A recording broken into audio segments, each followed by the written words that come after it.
എൻ്റെ പേര് വിഷ്ണു, ഞാനൊരു ഹിന്ദുവാണ്. എന്നോട് വന്നിട്ട് നീ ഒരു ഹിന്ദു അല്ലേ, നീ എന്തിനാണ് ബീഫ് കഴിക്കുന്നത് എന്നോട് ചോദിച്ചു.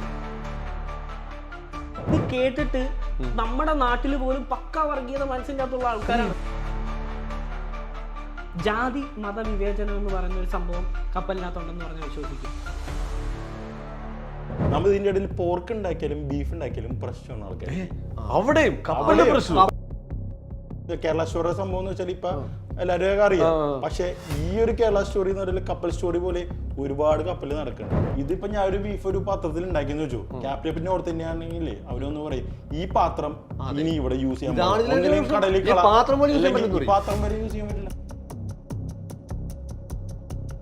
കേരള സ്റ്റോറി നമ്മുടെ നാടിനെ എത്രയൊക്കെ ചെയ്യാൻ നോക്കിയതിന്റെ മാക്സിമം അവർ ചെയ്തിട്ടുണ്ട്. നമ്മൾ അതിനെല്ലാം പ്രതിരോധിച്ച് തന്നെയാണ് നിൽക്കുന്നത്. പക്ഷെ ഈ പ്രശ്നം എന്താണെന്ന് അറിയോ, നമ്മൾ ഇവിടെ ഇഗ്നോർ ചെയ്യുമ്പോൾ അവിടെ അതിനെ ഉത്സവമാക്കുക. ഓർക്കോല് തന്നെയാണ് ബീഫും. എത്ര 19,000 രൂപയുടെ സ്റ്റോക്ക് ഞാൻ വെള്ളത്തിലെടുത്ത് കളഞ്ഞു.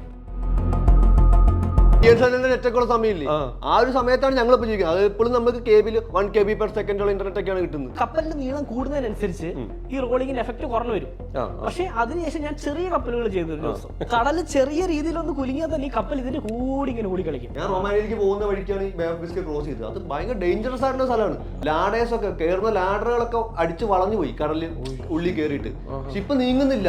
നമുക്ക് നേരത്തെ നോട്ടിഫിക്കേഷൻസ് കിട്ടും. അപ്പൊ അതനുസരിച്ച് നമ്മൾ ബിഹേവ് ചെയ്തില്ലെങ്കിൽ ആള് മരിച്ചു പോകാനുള്ള ചാൻസ് വരെ ഭയങ്കര ഹൈ ആണ്. കൽക്കരി ലോഡ് ചെയ്ത കപ്പല് നല്ല രീതിയിലുള്ള റോളിങ്ങില് കൽക്കരി എല്ലാം ഒരു സൈഡിലേക്ക് വന്നു. കപ്പൽ ഒരു സൈഡിലേക്ക് ചരിഞ്ഞ് അതിന്റെ നിയന്ത്രണം നഷ്ടപ്പെട്ടു. 3 മിനിറ്റാണ് ടൈം മൊത്തം എടുത്ത്. 3 മിനിറ്റ് കൊണ്ട് കപ്പൽ മുങ്ങി കടലിനടിയിലേക്ക് താണു.